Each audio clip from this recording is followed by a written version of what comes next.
This video is sponsored by Normandy 1998, Ash, Christopher Mitchell and 212th Trooper, and brought to you by 212th Trooper, who requested this topic. If there is a video you want me to make, just head over to Patreon or become a channel member, and select the Pickled producer tier, since among other benefits, this will guarantee that your video is made, be the continuation of an existing series, or a brand new story. Also, while I have you, please consider liking the video and subscribing to the channel, since it costs you nothing, and helps tell YouTube you like what I do. But with that out of the way, let's get on with the video. People are not born equal. This is a hard truth a subset of the population have been forced to accept ever since a bioluminescent baby was born in China several decades ago. Since then, more and more people have been popping up with extraordinary abilities, so that soon the extraordinary became the ordinary, and the ordinary became inferior. At present, roughly 80% of the population possess a power or quirk, and for the longest time, it was believed that only those with quirks could attain the world's most desirable and prestigious position, hero. However, that all changed 10 years ago when a new hero by the name of Batman appeared seemingly out of nowhere and began fighting crime despite apparently possessing no quirk. At first he was deemed a vigilante, and hunted as just another breed of criminal, though when this became deleterious to his work, Batman simply submitted to the American Hero Association and requested the opportunity to earn his license. At the time it was something of a minor scandal, though this is nothing to the media circus that erupted when, with seemingly no difficulty at all, Batman passed every test laid before him and became the first officially recognized quirkless hero. Since then, Batman has continued his crusade, not just in America but around the world, confronting villains of all kinds under the aegis of the World Heroes Association, and during this time has earned himself quite a reputation courtesy of his propensity to rely on fear as a weapon, as well as the fact that he is known for being rather ruthless with the villains he fights, stopping them by any means necessary short of killing them. Subsequently, he is a divisive figure to say the least, as some see him as a paragon of justice doing what's necessary to be a hero without a quirk, while others view him as a thug with an axe to grind against people more naturally blessed than himself, who use the title of hero as a shield for his actions. However, love him or hate him, one thing that cannot be denied is that he is successful, having risen to the rank of number 2 hero in America under only Star and Stripe herself, while also operating both a successful hero agency called Batman Incorporated, which is in the process of opening branches in every major city around the world, as well as a company known as Wayne Tech, which manufactures and sells hero gear, often designed by Batman himself, thriving off the fact that rather than needing to hide his identity, Batman's public persona Bruce Wayne can openly be the face of both. Naturally, this has made Bruce Wayne an obscenely wealthy man, though having little interest in self-indulgence, much of his money has been funneled into several philanthropic associations, such as a group who work in prisons to reduce recidivism and maximize rehabilitation among villains, as well as his personal pet project, the Barry Allen Memorial Scholarship, an international fund which helps foster the next generation of heroes, whether they have a quirk or not. And it is here we meet 14-year-old Izuku Midoriya, who is currently among the finalists to receive one of these scholarships, having already set his written exam and been called to the Wayne Tower and Kamino Award for an interview. This is likely his best chance to become a hero, as while anyone can apply to UA or any of the other big hero schools due to the societal perception of the quirkless having gradually been changed by Bruce Wayne and his actions, Batman Inc.'s resources, connections, and training program will give him the leg up he needs to level the playing field. However, it seems not everyone wants that playing field leveled, as having heard where Izuku is heading, his childhood friend turned tormentor Katsuki Bakugou is quick to demean the green-haired youth, screaming that a quirkless wonder like Deku will never be a hero or anything but worthless trash. He then goes on to suggest something truly vile, only for Izuku to walk right past the other boy, as while he knows he cannot compete with him as he is, he doesn't fear him to the same degree as in canon, having learned to smile in the face of adversity from All Might, and that the question is not if he can become a hero, but how from Batman, with both inspiring him in different ways. Now with his daily dose of harassment out of the way, Izuku is at last free to make his way to Kamino for his interview, where he is met with several other kids around his age. As this is a prestigious opportunity, most are here with their families, though scanning around, the observant youth is quick to notice one girl seated all on her own. Taking a seat beside her, Izuku attempts to strike up a conversation, though being a big nerd, the best opener he has is, "You're on your own too, huh?" While not exactly Shakespeare, it does the trick as the girl nods, saying neither of her parents can afford to take the time off work to come down here with her, while Izuku nods that his dad's overseas, so his mum's always busy with work and home stuff trying to manage on her own. This small moment of connection earns a smile from the girl as she introduces herself as Ochaku Uraraka, and in turn states that it's nice to meet him upon learning his name. As there is no indication for them to do anything but wait, the pair decide to spend this time chatting, with Ochako admitting that she was a little surprised to make the cut considering how hard the written exam was, with Izuku laughing that after seeing the questions Mr. Wayne set for them, he's starting to believe some of the online theories that it is a super intelligence quirk, as it would take an absolute genius to devise such tough questions on the subject of heroics. This in turn leads them to discuss their host, with both confessing themselves big fans, Izuku because he gave him hope for the future, and Ochako because when she said she wanted to take up martial arts to become a hero, her parents bought her a bootleg copy of a Batman self-defense training video which was shockingly useful, and so he kinda just became the image in her head she associated with becoming a hero.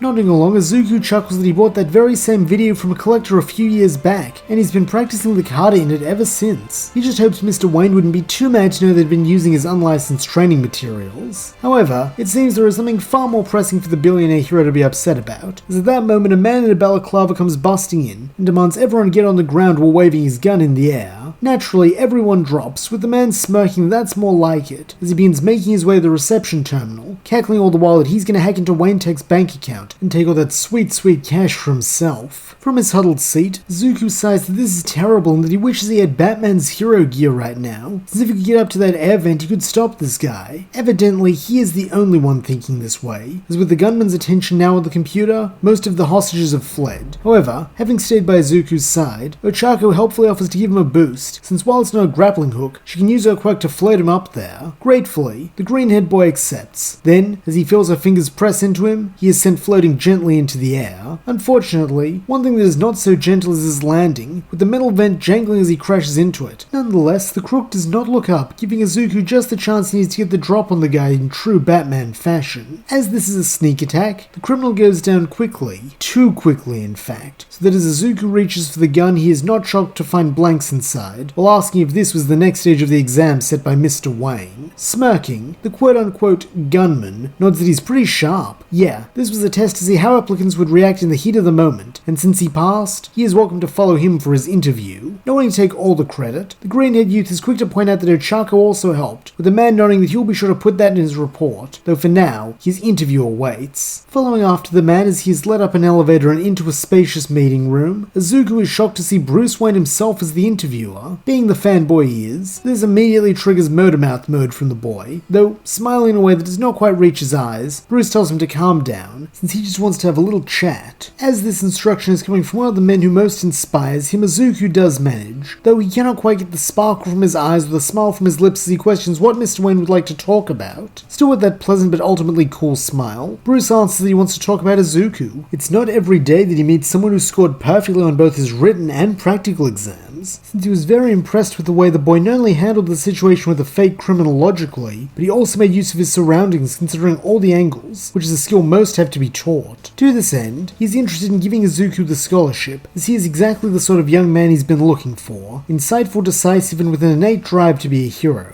Unfortunately, perhaps Izuku was a little too insightful, as passing over the compliment, he instead questions what exactly Mr. Wayne has been looking for, as evidently he can't be to receive his scholarship, as dozens before him have filled that criteria. Now at last something seems to change in the man's eyes. Perhaps it is amusement, or genuine interest, as he replies that he's right. He is looking for a partner, someone he can entrust the mantle of Batman to, since try though he might, he cannot be everywhere. So his dream and the true function of Batman Incorporated as a multinational agency is to one day have a Batman in every country, dispensing justice and protecting those in need. Naturally, Izuku is left speechless by this, having never imagined Mr. Wayne's ambitions from ever stem beyond being a wealthy benefactor, though when the black-haired billionaire asks what he thinks, the boy nods so vigorously it is practically a series of bows. Noting that it's settled then, Bruce then begins explaining the benefits and responsibilities that come with such an arrangement. Should he agree to become the first in his new line of regional Batmen, he will be provided with personal instruction, a hero suit equipped with hero gear, and any other Wayne Tech or Batman Inc. resources he may require. In exchange, he will be required to conduct all hero business under the company banner, meaning should he gain entrance to the hero school of his choice, his internship and work study will be conducted here, as well as sidekicking after graduation, and most importantly, he will be required to take the hero name Batman. As most of this is standard boilerplate for sidekicks, albeit a few years early in his case, and the last condition isn't too uncommon, with many heroes taking on the names of or names inspired by their mentors, Izuku is more than happy to accept, with Bruce being the first to congratulate him, before informing the boy that he will be sent his schedule to begin training soon. Unfortunately, during the early days, this training is a little less personal than Izuku might have hoped, as with Bruce mainly being based in America, he cannot afford to stay in Japan for several months to train his new protege, with Izuku instead using a pre-prepared series of programs installed in the tower's training room while the man who played the criminal acts as his teacher. Though, this is not to say it is not beneficial, far from it, as by following these exercises, he learns to hone not only his body through physical training, but also his already keen analytical and observational mind for assessing threats and coming up with creative solutions. Furthermore, he is trained in stealth and the usage of the arsenal of gadgets available to a Batman, so that when the time comes to his UA entrance exam, he is almost unrecognizable from the boy he was before meeting Bruce Wayne. As a recipient of the scholarship, he is entered in the recommendation exams alongside a boy with red and white hair, a young woman with wild black hair, and Ochako, who it turns out got a scholarship for assisting in the fake heist. Like in canon, the applicants all set their written test, but after the brain twister of a test Bruce set for his applicants, this is practically child's play, though the challenge comes when the race begins, as while in a simple sprint Izuku would have no trouble having trained his body for much more laborious tasks, the obstacle course aspect makes it somewhat challenging, especially since he has none of his hero gear, as Batman Inc. had not requested special dispensation, likely to see if he could make it in the big leagues without all his fancy toys. While Bruce had not said anything about his offer being revoked if he would have failed to get into UA, Izuku does not want to chance it, nor does he want to let down the man who is giving him this opportunity, so when the starter pistol sounds, he takes off at top speed.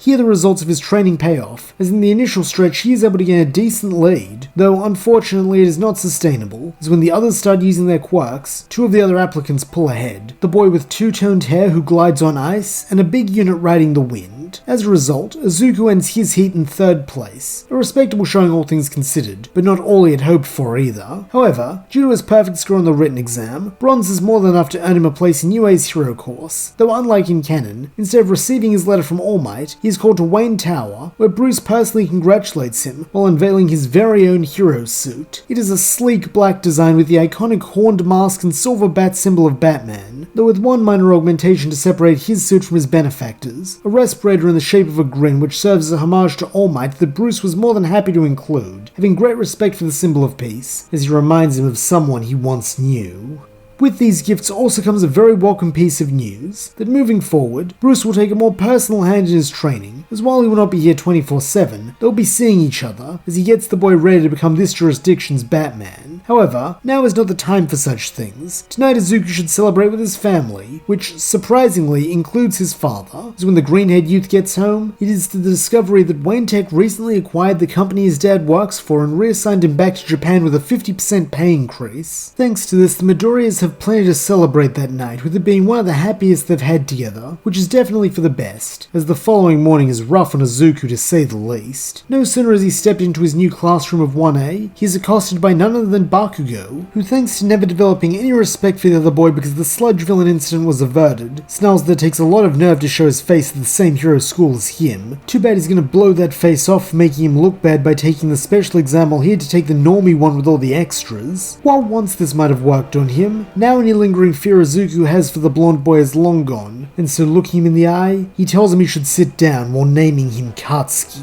This last part is the most unnerving to Bakugou, as even at the height of his abuse, Deku always called him by that stupid childhood nickname Ka-chan, so to drop that in favor of his first name suggests both a deeply personal knowledge, but also a cold detachment. However, before Bakugou can muster some fiery retort, Izuku has walked past him like he's a nobody, only stoking the blonde's explosive temper, though it seems the other boy truly does not care, instead smiling and waving to Ochako, with the pair chatting like good friends until what they mistook for some disgusting giant lava reveals itself to be their teacher curled up in a sleeping bag, Mr. Aizawa, better known as the pro-hero Eraserhead, and an occasional team-up partner of Batman when he operates in Japan. As the first order of business, the class are forced to undergo a physical acumen test, since due to quirkless students having attended UA and other hero schools in the past 10 years, albeit still rarely, to call it a quirk apprehension test would technically be a misnomer. Nonetheless, it is the test from canon comprised of activities such as long jump, a 50-meter dash, and a baseball throwing test amongst other things. Though, having honed his deductive reasoning, Izuku is suspicious to say the least of Aizawa's claim that the bottom performer will be expelled, as it would be counterproductive on the part of the school to watch wash out one of the prospects they already deemed as having potential on the very first day. This realization goes a long way in taking a load off the boy's mind, and while he does his best, he doesn't do anything reckless, accepting 18th place above Hagakure and Mineta due to doing better than in canon for tests such as the long jump, grip strength and sprint, but significantly worse at the ball throw. Nonetheless, he is not overly bothered, as having come third in the entrance exams and third from the bottom here, he laughs that at this rate he's destined to be the number 3 hero, though that would actually be quite an achievement, causing him to briefly fantasize about himself in his new suit standing alongside All Might and Endeavor. However, now is not the time for daydreams, but for work, as now that classes have begun, they do not stop, with the new batch of prospective young heroes doing all they can to achieve their ambitions. As part of this is a course called Foundational Hero Studies, and it is the one that everyone is most excited for, both because it is practical, and also because it is being taught by none other than the legendary All Might himself. Donning his hero costume for the first time, Izuku joins his classmates in the urban training ground, where the regular entrance exams were held, and where All Might is waiting for them. In that moment, the green-haired teen is very grateful that Bruce included a full face mask as he begins tearing up, both with excitement and sheer reverence for the man who stands before him, the one who first inspired him to be a hero, the one who taught him to keep smiling despite all the pain, and, though what the last thought was going to be is unknown, as at that moment he realizes his helmet is filled up with water, and so he needs to step aside to pull back his respirator and vent the tears onto the ground. Thankfully, no one seems to notice, so that when Izuku returns it is to learn that today's exercise will be a battle trial located indoors, since according to All Might, a surprisingly high number of villain encounters happen indoors. To simulate this, the kids will be split into teams of 2, with one side playing the heroes and the other being the villains, each with their own objectives in order to win. For the villains, their win condition is to protect a large dummy bomb for the entirety of the 15-minute time limit, or else capture both of the heroes, while the heroes must in turn attempt to apprehend the villains, or else recover the bomb before time runs out. Like in canon, these pairings are determined by random lot to mimic how team-ups are often luck of the draw based on who's around, with fate pitting Izuku against Bakugou, as Izuku is a hero alongside Shoji, while Bakugou and Jiro are the villains of this exercise. As part of this, the villains are given a chance to go in first and fortify themselves, though this is not an issue, as pulling his new partner aside, Izuku begins laying out a plan, one Shoji agrees might just be crazy enough to work. As a result, when the heroes are given permission to enter, the body morpher goes in alone, his extra appendages shaped into ears as he was told, listening both for his opponent's movement and their voices, as Izuku had advised him the best way to split up their rivals would be to not get in their way and simply let nature, or rather Bakugou's caustic personality, take its course. And it seems this strategy is a winner, as barely 5 minutes into their allotted time, Shoji hears the sound of raised voices, since this is as long as Jiro can tolerate Bakugou's bad attitude before snarking back. Naturally, the arrogant blonde tries to force the issue, employing his usual threats of violence to get his way. Though rolling her eyes, Jiro slinks off to make sure the heroes aren't coming with her earphone jacks, preferably somewhere far away from her teammates so she can hear over his ranting. This is exactly what Shoji is waiting for, as having slowly approached the other team during the course of the argument, he is able to wait till Jiro stuck her jacks into a wall before transforming his Doppler arms into hands and banging all 6 against the structure. Such sudden vibration directly into her ear is like an auditory flashbang, stunning her and allowing Shoji to apply the capture tape, meaning it's one villain down, and the rest is up to Midoriya. Speaking of, having entered through the skylight, Izuku now watches Bakugou from one of the rafters. Having heard Shoji's sudden bang, the blonde boy is somewhat startled, though masking it with anger, he yells out for the weird-eared extra to get back here, since she better not have done anything stupid like get herself caught. Naturally, this is met with no response, only putting Bakugou more on edge as he scans around presumably for Shoji. Not that he's going to come, since Izuku had told him to leave Bakugou for him, as this needs to be just them. Recognizing that Bakugou's anxiety will die down if left alone, the green-haired hero moves on to the next stage of his plan, tiptoeing further along the rafter, while hurling batarangs into the walls and floors so their impacts echo off the empty space, making it impossible to locate their point of origin. Then, for the icing on the cake, he activates the inbuilt voice modulator in his costume, and rasps out, "Katsuki, you're afraid." Knowing that voice even through the filter, Bakugou screams that he is not, and that it's Deku who's scared of him, otherwise he'd come out and fight rather than skulking somewhere like a wimp. Still in that deep, sinister voice, Izuku assures his rival that he is afraid, allowing him to get a glimpse of him now as he glides overhead so his shadow is cast over the blonde, before grappling back into the shadows. Having a vague idea where the black-clad boy is now, Bakugou begins firing explosions into the air, hoping to illuminate the other boy's hiding place and maybe scare him in return, all the while while roaring that he's not afraid of anyone, not the damn nerd and not the bat freak he's cosplaying as. However, when Izuku states his disagreement, it is from right behind his rival, making him jump as he hadn't even heard him land. Nonetheless, seeing a chance to strike, Bakugou spins, hand outstretched, as he tells Deku to eat it, only for the smaller boy to raise his cape, which due to its materials is able to absorb the blast before lashing out with a swift jab to the gut that makes Bakugou curl in on himself. Stepping forward, Izuku repeats that he is afraid, both of him and of Batman, not as people, but as what they represent. Having heard more than enough of Deku's prattling about heroes, Bakugou then attempts to reassert his dominance with a two-handed explosion on either side of the nerd's head, though seeing this coming, Izuku ducks, allowing his cowl to absorb the aftershocks while he shoulder barges the blonde back a few steps. Then, as he rises to his full height again, he continues, saying that before Batman, there was an immutable line between those with quirks and those without, the haves and the have-nots. Bakugou was a have, he was a have-not. But then, a quirkless hero came along and proved that all wrong. And if that was wrong, what else might be wrong? At these words, Bakugou screams for his rival to shut up, firing another explosion that Izuku uses, this time retreating as the sudden flash will temporarily impede the blonde's night vision, before appearing behind him again and continuing his little speech. If the absolute value of a quirk could be wrong, then maybe the same people could be wrong when they said Bakugou and his quirk was special, superior. But if he's not special, if he's not the best, then what is he? Just another of those so-called extras he treats with such disdain.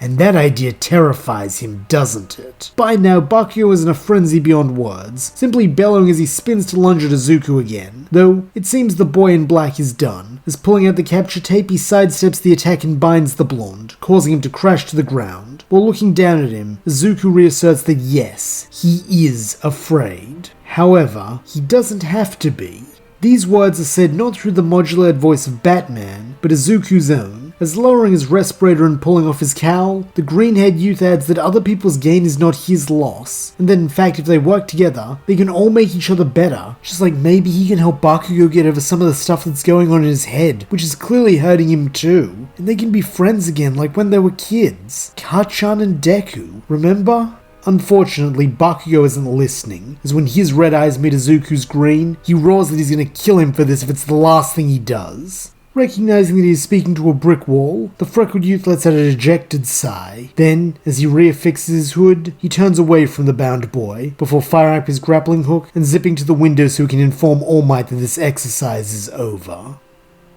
And that's where we'll leave things for now. Thank you so much for listening. I hope you enjoyed it, and if you did, please don't forget to like, subscribe, and leave your thoughts, suggestions, or screams of rage in the comments below.